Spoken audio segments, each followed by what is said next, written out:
that is not your position. So the positioning of players, not only in soccer, is determined by your opponent as to what kind of opponent you are going to face, as well as also your ability, the goal, what you want to achieve. And therefore, without waste of any time, Bazalwane, I've already prayed. Here's a scripture here. John chapter 15, verse number 4. It reads thus in the New International Version of the Bible. Remain in me as I also remain in you. No branch can bear fruit by itself. It must remain in the vine. Neither can you bear fruit unless you remain in me. In Sesotho it says, dulang hunna lenna holona. Jalo kalikala halisitwa ho beha le notshi. Halesa khomareli sefate. Ho jwalo le lona halesa khomareli. Ka Seswati ere hlalani kimi nami kini. Njengokube ligala lingeke likwadi kuthela tithelo ngekwato. Kuphela nalihleti esicwini. Kanjalo ke nani kuphela nanihlala kimi. Amen Maswati, hello. Amen. Ngokugcina ke ngesizulu ke siyafana nesiswati. Suka lapha nalapha nje hlalani kimi nami kini njengalokhu igatsha lingetheli izithelo ngokwalo kuphela uma lihlala emvinini kunjalo nani kuphela uma nihlala kimi. Bazalwane ngenxa yesikhathi angeke ngifunde konke ngiyapha sesilapha. Now here's something. Here is something again now. It says, remain in me. Why will God say, Jesus says, remain in me? There is a reason why. And now it takes us back to where things started. Because now he says, yes, for you to be fruitful in your spiritual life, remain in me. So it is important, and many a time our problem as Christians is because we are always moving out of position. Amen. Now, if you are writing your notes, I would like you to bear this scripture in mind, which is Genesis chapter 3, verse 9, maybe and 10 for the sake of sense. And I want to show you that when we are talking about this Christian positioning and its implication for the work or the ministerial work as well as spiritual warfare, ngifuna ukwazi lokho ukuthi naku okunye yithi ke iBhayibheli, when you look at Genesis chapter 3 verse 9 and 10, it says, but the Lord God called to the man, where are you? uJehova uNkulunkulu wabiza wathi kuAdama, ukuphina? Abiza uAdama na, uhukai na Adama, where are you? So that my wife can love me more. Abuti sashkwe mushuku ile kuinishana. Amen. And then he answered, he says, I am naked, I'm hiding. But I want to ask a relevant question to you to say, where are you? Where are you?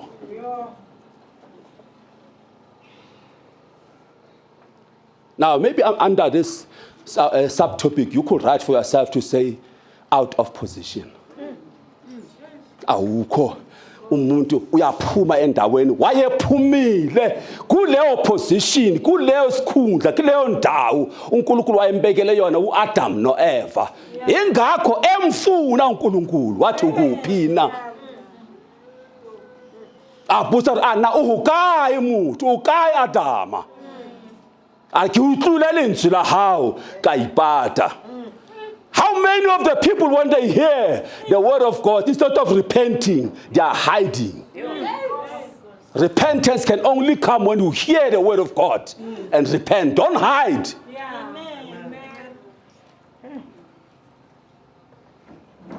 Where are you? In 2026, right at the beginning, where are you? Maybe you managed and you even have a nickname that you are called Punyuka Bamped. You are also hiding, but you are known to be a member of the church, but somehow in the body of Christ, you are not working in the position. Amen. Out of position.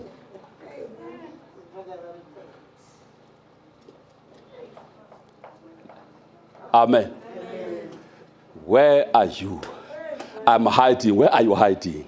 Uzifihle kuphi? Uzifihle kuphi? Ngicashile. Iphathile ekhaya.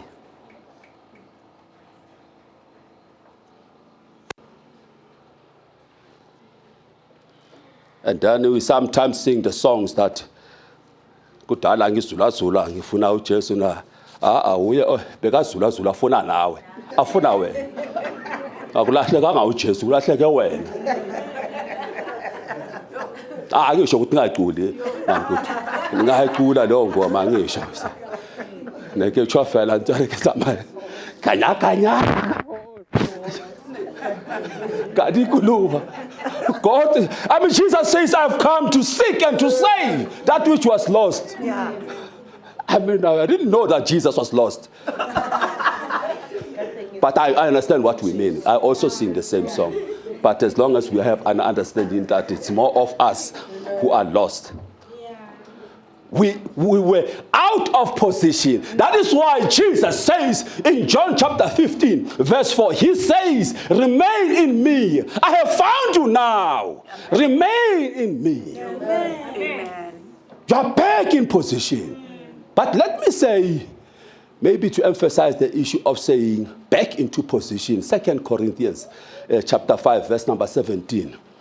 It confirms that we are now back in the position that we were supposed to be in. 2 Corinthians, chapter 5, verse number 17. Therefore, if anyone is in Christ, is in where? In Christ. That's it. Yes. It's in Christ. That is positional. The new creation has come, the old has gone. The new is here. Kabakale moto hale hu Kriste ki mupwaye mochata hale di fitile bonans ohle di nchafetsi kanjalo uma umuntu ekuKristu uyisidalwa esesha okwakuqala kudlulile bheka sekuvele okusha. Amen. When you are in Christ, you are in Christ because the Bible says, for he came to his own, they rejected him, but for those who believed in him, he gave them the power and the authority to be called the children of God. Amen. We came back, we are now back. And Peter says, where shall we go? Because you have the words of life. We're not going anywhere. John 6:68. We're not going anywhere. Yes, Nathaniel did say, we have found the one that Moses spoke about. Once you have found him, and even the woman of Samaria says, I have been looking.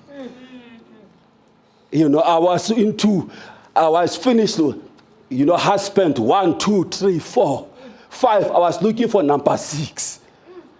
But little did I know that he's going to find me at the well. Then she went back. Wahamba wesifazane weSamaria. Wahamba ubele wathi uzani nizoza, uzani nizombona. Indoda engitshela indaba zami. Ampulela indaba zakhe athi. Ampulela kilo bona mthathabile awumula indaba zahayo ayangitshela indaba zami. Ngiyacabanga ngibakwatha right. Ngidina njani ungitshela indaba zami ngezwe ngagcwala. Hallelujah. Amen. Uma umuntu ekuKristu uyisidalwa esisha ukudala kudlulile.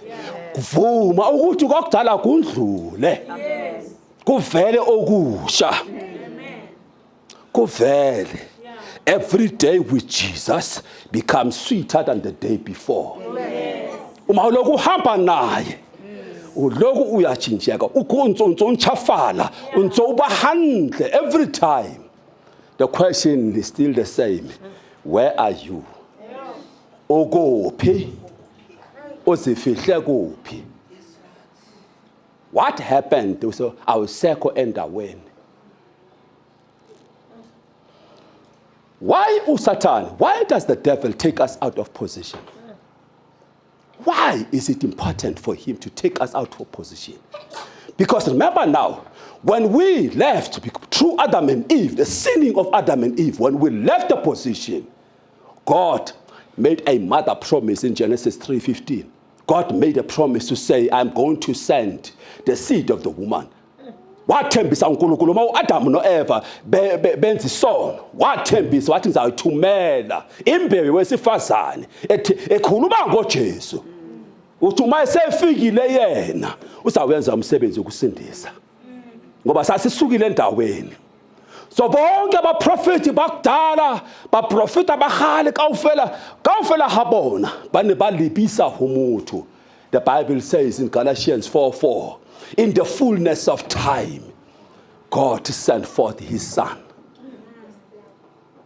A re gotisa back.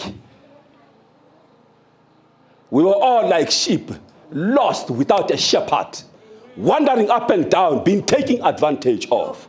Remember the kind of life. Zikhumbule ngalesikhathi wena ungakasindiswa. If sawusindisiwe, wawuphila kanjani? Baba abanye bakubiza nagama nakhumbula sakhuluma ngawo. Bojiwa boy, the lunch boy komsebenzini. Basha ka wena. Badla ngawe emsebenzini. Emashebhini mawungena nje bathi kwenze kahle angena. Namhlanje hamba naye. Yeah? Hey batho, abangafuna ukuyibeka kanjalo. Yabona ke umama ngapho uyayisho nje othi madlisa. Kukhona abantu, there are people that are being taken advantage of. And they think they are being loved. People are just taking advantage of you. They don't love you. Abakuthandi, bathanda lokho unakho. Kukhona ukunye abakuthanda kuwe. Imali yakho, bathanda nobuntombi bakho, nobunsizwa bakho. Amandla akho. Basi bakunika segama ucabanga ukuthi lemnanje bathi bakubise ukuthi uBen 10 uthi hayi cha uthi bayakupraise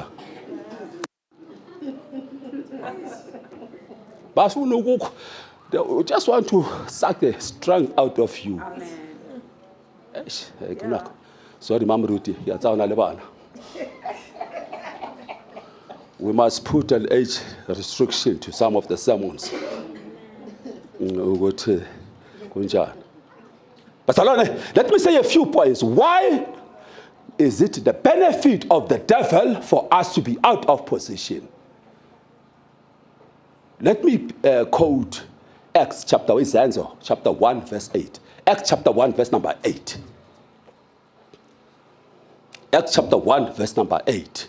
But you will receive power when the Holy Spirit comes on you, and you will be my witnesses in Jerusalem and in all Judea and Samaria and to the ends of the earth. Empaleta fuwa matla mohlamo ya ohallang o tlang ho lona meletla ba dipaki tsa ka Jerusalema le naheng yohle ya Judea le ya Samaria le ho isa pheletsong ya lefatshe kodwa niza kwamkeliswa amandla umoya ongcwele esefikile phezu kwenu nibe ngofakazi bami eJerusalema naseJudea lonke naseSamaria kuze kube sekugcineni komhlaba. Amen. Uma uphumile ungekho kuposition, if you are not in position, you will not be a credible witness for Christ.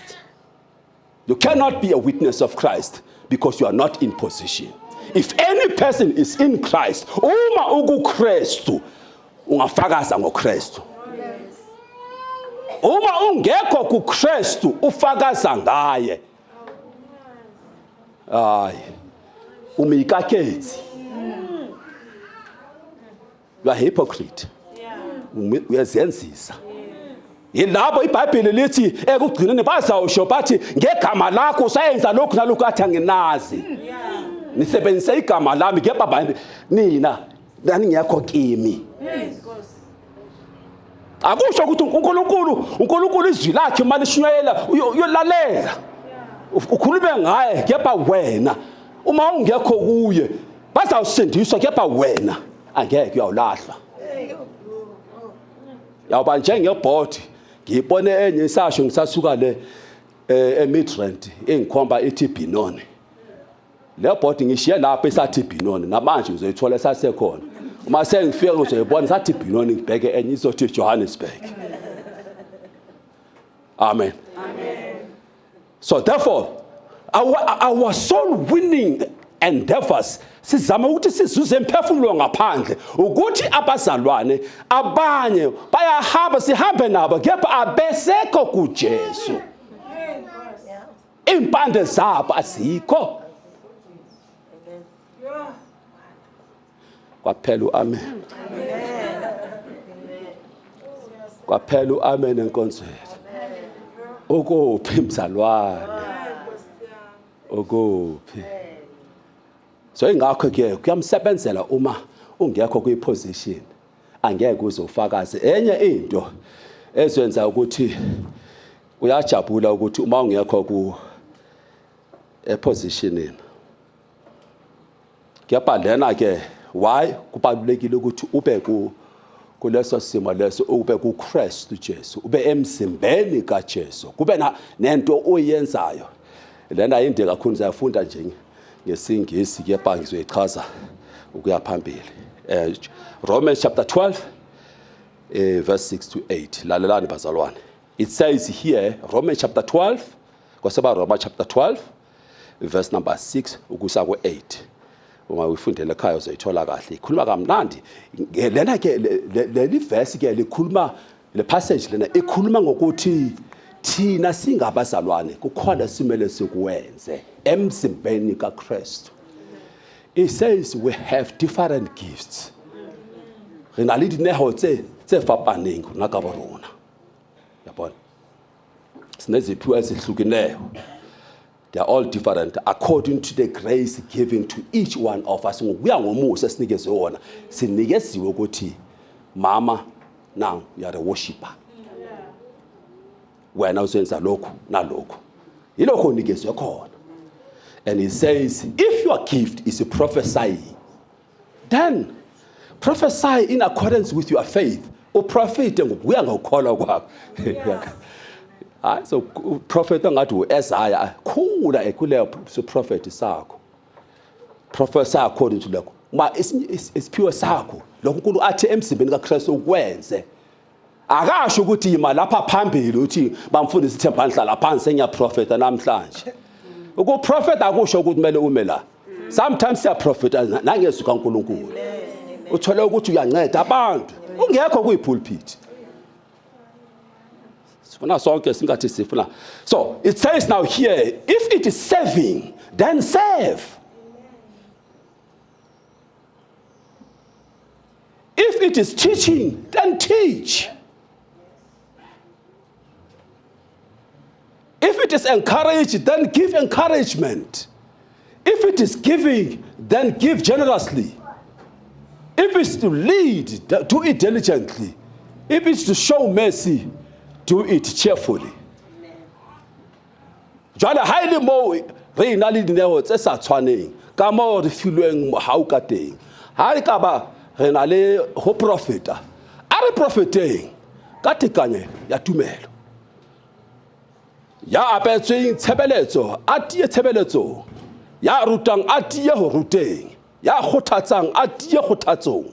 Ya etsang dithuso a thuse ka pelo e tshweu ya laolang a laole ka matla ya etsang tsa mohau a di etse ka thabo kanjalo nje ichaza yona into enjalo nangesizulu akuswelimi lasekhaya phela ngithatha ama chance sinasipho zomusa ezahlukileyo ngomusa esiuphiweyo uma singo sokuprofeta asiprofete ngesilinganiso sokukholwa uma singe sokukhonza kube senkonzweni ofundisayo kube sekufundiseni oyalayo ekuyaleni, owabayo enze ngobuqotho, oholayo ngenkuthalo, ohawukelayo ngentokozo.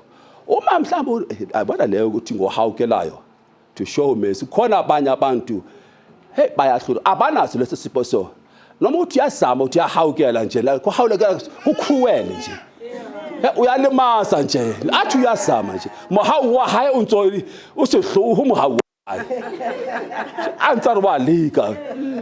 There are some people by nature they are just cruel,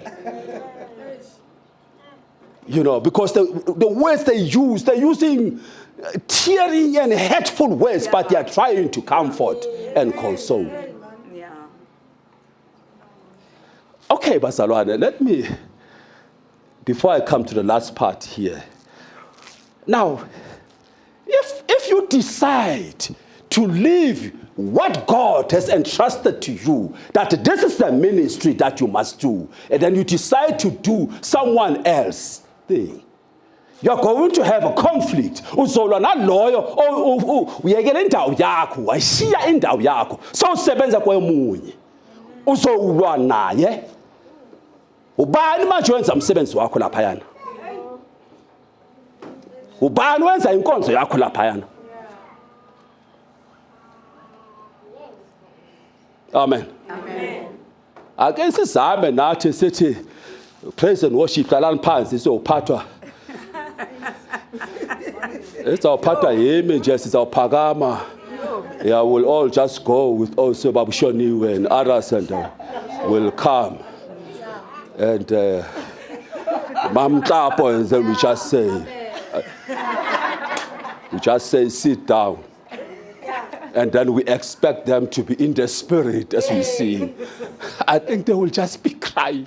Oh God, you are punishing me. You are punishing us. Amen. Now you can imagine sometimes when someone is forcing matters to even move into an office that is not yours. The person whose office it is, loyo umsebenzi wakhe loyo ukuthi amela uyenze, manje sokwenziwa huwe. Hey, uyalimala hleli phansi Nkosi yami. So busy lapho nje nawe uyabusy. Haleluya bazalwane. Uthi uJohane encwadini kaGenesis chapter 4. Okay. Yakhumbula namazwi akhuluma lapha naye. Yamkhumbula uPeter encwadini kaMalaki athi lamazwi.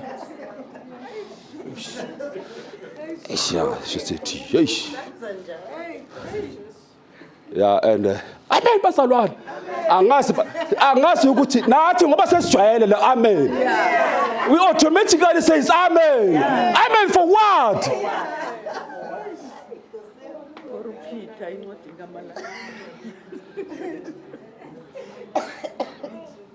Amen. Angazi Nkosi yami ukuthi kwenze njani. Ungayishiyi indawo yakho. So the question that I'm asking to you and to everyone else to say, as we begin 2026, the question is also, remember when God established the church and he said, upon this rock I will establish my church, and the gates of hell will never prevail against it. Phezu kwaleli dwala ngizalwakha ibandla lakho, amasango asesihogweni azawuzama kuyabhange kaphumelela. Azawuzama. So uma usindiswa ungena emzimbeni kaKristu, kukhona indawo uNkulunkulu akubekele yona. So ungasuki indawo yakho. Yebo usathane mhlambe njengebhubesi elibhodlayo jele kadayo ikari yarora akanaba hla huntsathulo nyahawo. Izififiyo zifika ngoba zifuna usuke uyekele indawo yakho. uAdam noEva bayishiya indawo yabo. They moved out of position.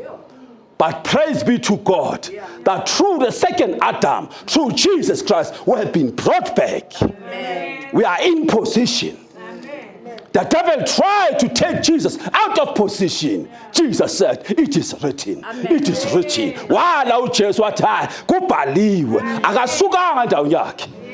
Nasensimini yaseGetsemane wama ayema Jesu. Aresin thato ya ka empaha yetsi thato ya hao. Ahana utluwa. Tulong ya hae. Le hale ketla sefapano elenge siphambanweni. Amen. But there was a song we used to sing many years ago. He could have called 10,000 angels. Yeah. But he chose to die. Wayengabiza inkulungwane nenkulungwane zezingilosi ukuthi simsize angaye esiphambanweni kepha wakhetha ukuhlala khona. Wayenamandla ukuthi angala athi angefi kepha wafa ngoba ephethe isikhundla sakhe. Hallelujah. Ungayishinda yakho uJesu akayishiyanga. Umzameli uSathane ezama ukumsusa endaweni akazange wahluleka. Ekugcineni uma elenga esiphambanweni lithi iBhayibheli wathi kufezekile kuphelile. It is finished. Kiphethile umsebenzi yokinenko kiyotlethe. Une auyenze. Bazalwane ake kile phephezo kina ake kile challenge. I want to give you this challenge in the last part, which is self-examination. 2 Corinthians chapter 13 verse number 5, as we finish with that verse. It says, 2 Corinthians chapter 13 verse number 5. I'm reading it in the New King James Version. It says, examine yourselves as to whether you are in faith. Test yourselves. Do you not know yourself that Jesus Christ is in you? Unless indeed you are disqualified. Zihloleni nina nibone ukuba nisekukholweni yini. Nizivivinya nina. Kanti anisazele yini ukuthi uJesu Kristu ukinina. Uma kungenjalo ngaba kwaliwa. Itakule ilelona lehlele bone halele tumelo. Itike ilelona na hale itamohele hoba Kriste o ka holona. Ha se hoba mohlomong le ba senang ho amohela. Examine yourself. Bazalwane again izihlole. Examine yourself. Don't wait until the judgment day. When God examines you, when we stand before God during the judgment day, there is no second chance. When you stand there, you give an account as to what you have done.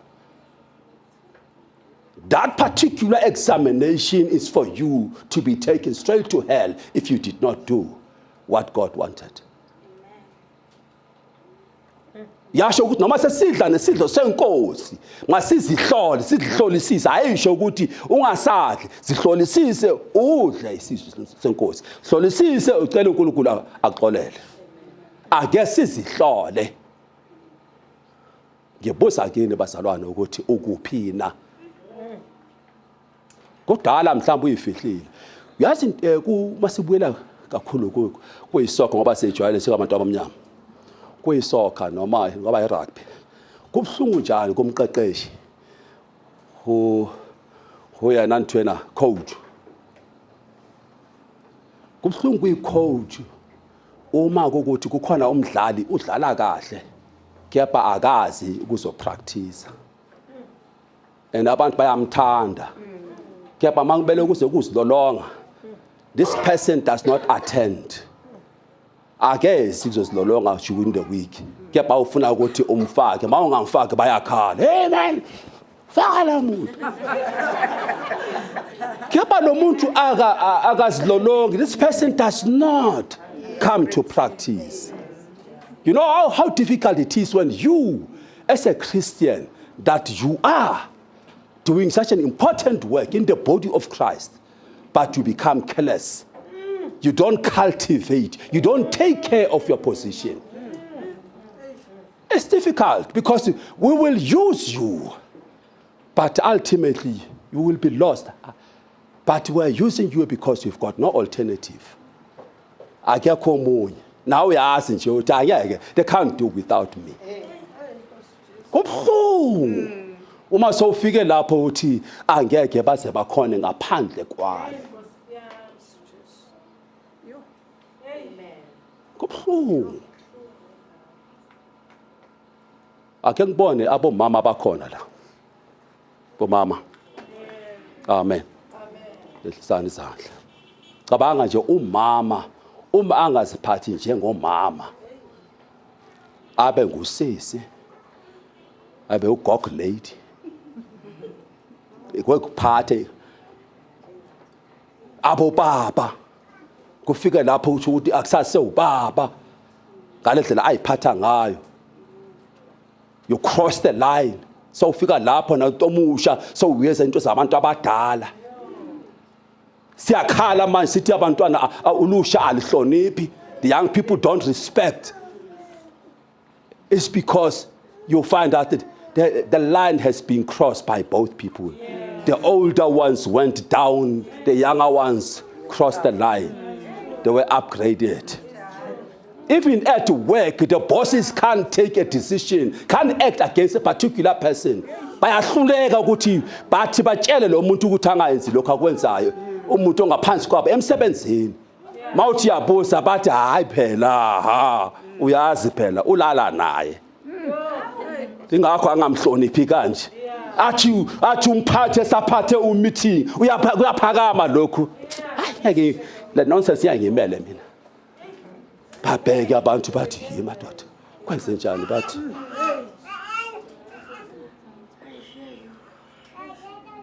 Your position. Uma ungayiphathi lo ungasebenzi khona uyajabula usathane eqhubeka. Awukheleli yakho uyacabanga abantu bayagijima lapha ku relay. Ugijima kwiline engase yakho. Noma ungaba ugijima be number 1. Kuyaba ukhelayini uselayinini yami ngiyakuyekhela.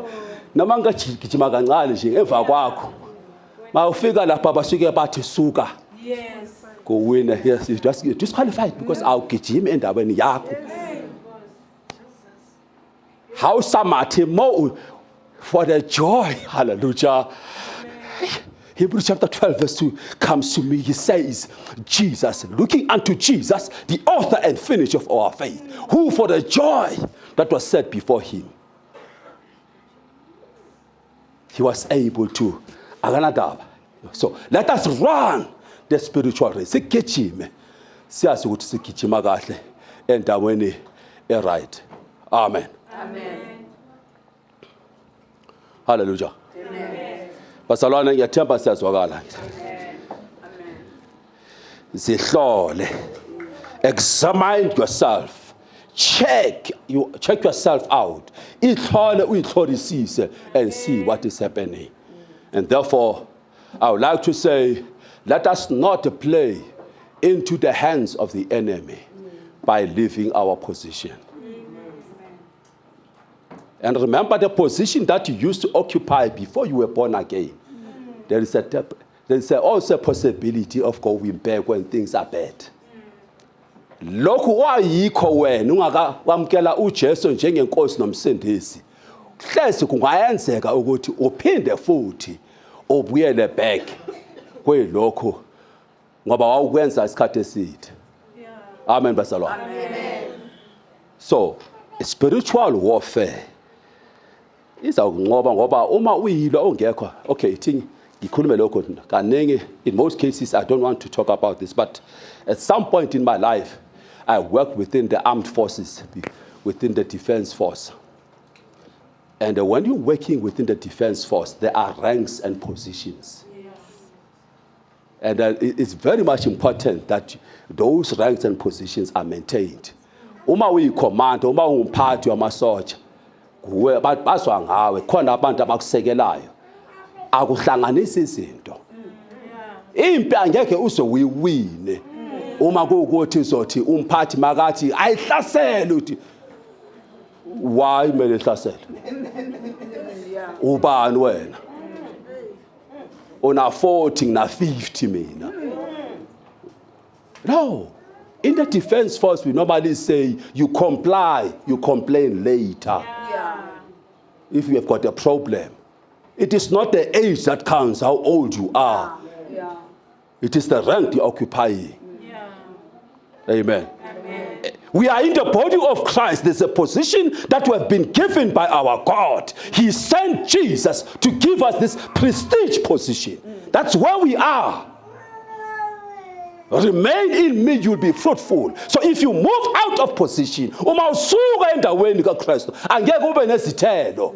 Uma izimpande zakho singekho kuJesu, ngempela lezithelo ozikhiphayo, kungenzeka ukuthi akusizithelo ezibuya kuJesu.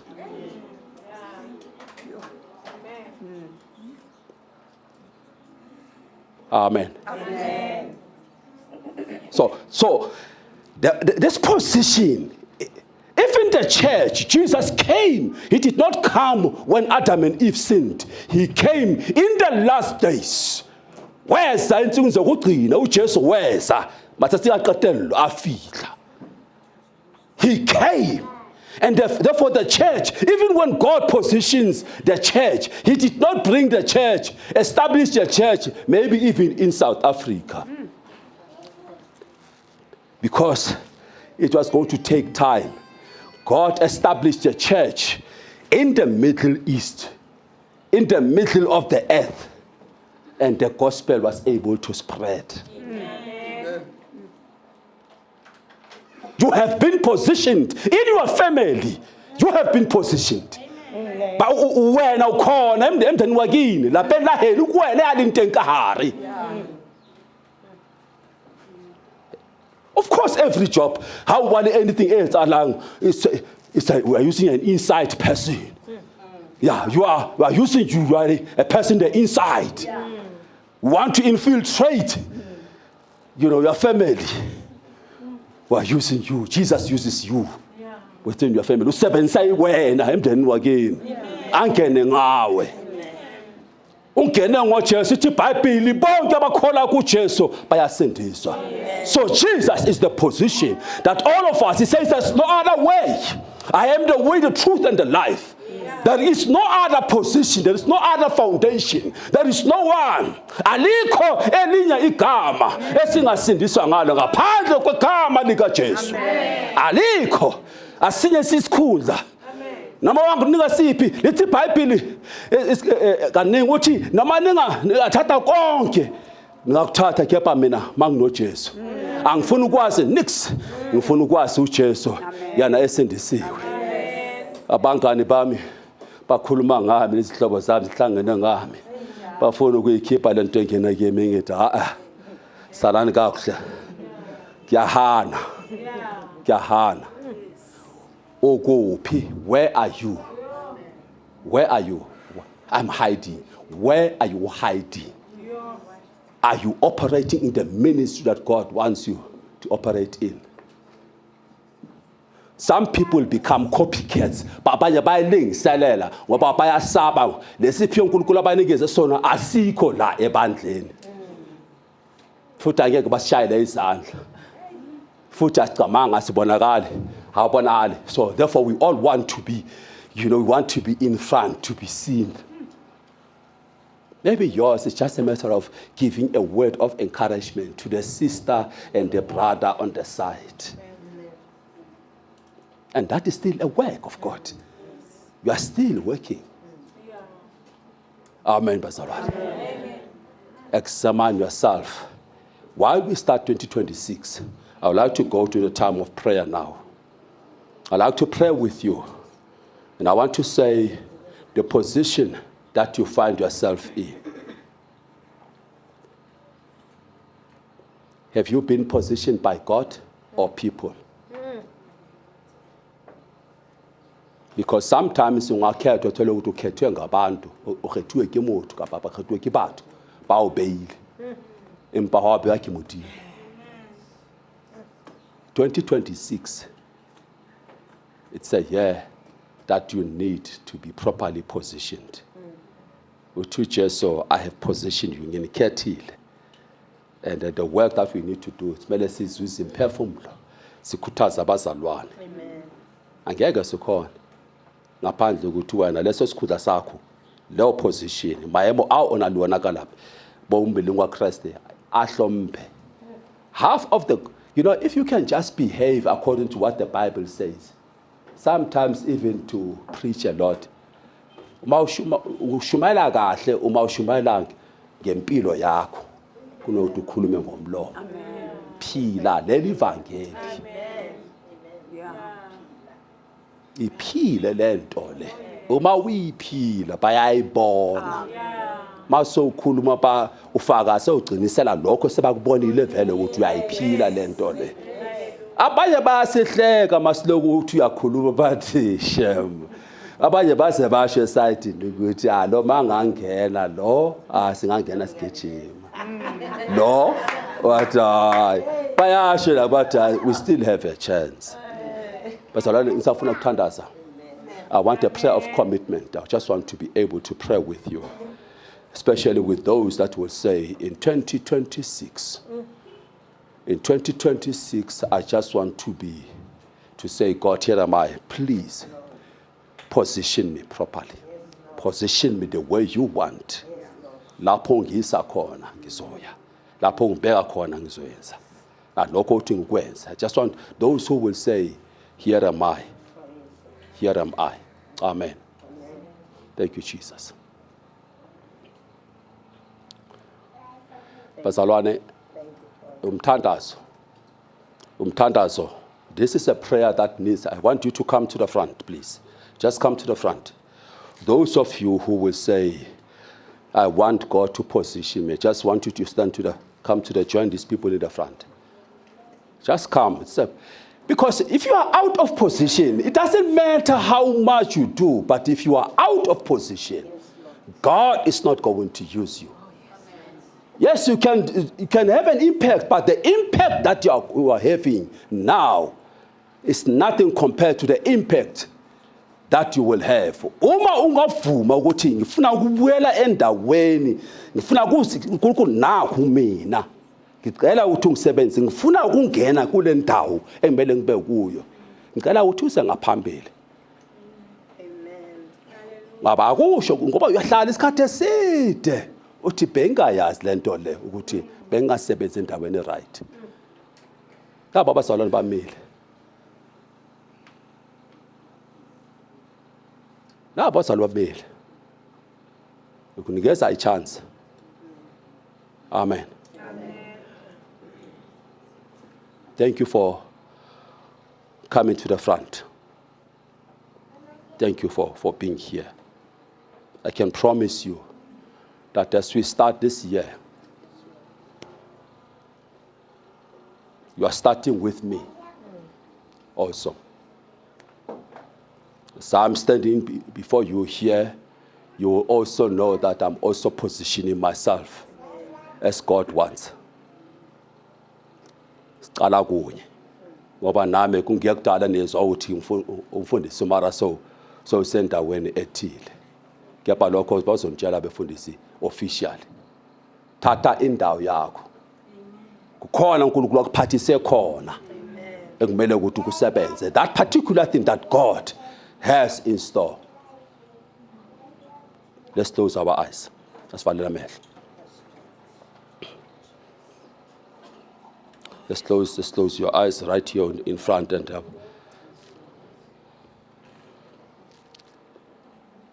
I'm going to pray in English, but you can repeat in whatever language that you are speaking. Ngizothandaza ngesingisi ulandele umthandazo wami. Mhlawumbe ngolandela ngale nkulumo yasekhaya. Just say, Lord Jesus, I come to you with humility. At the beginning of this year, I request to be restored to my position, to be positioned so that I can have an impact in the body of Christ and in the world.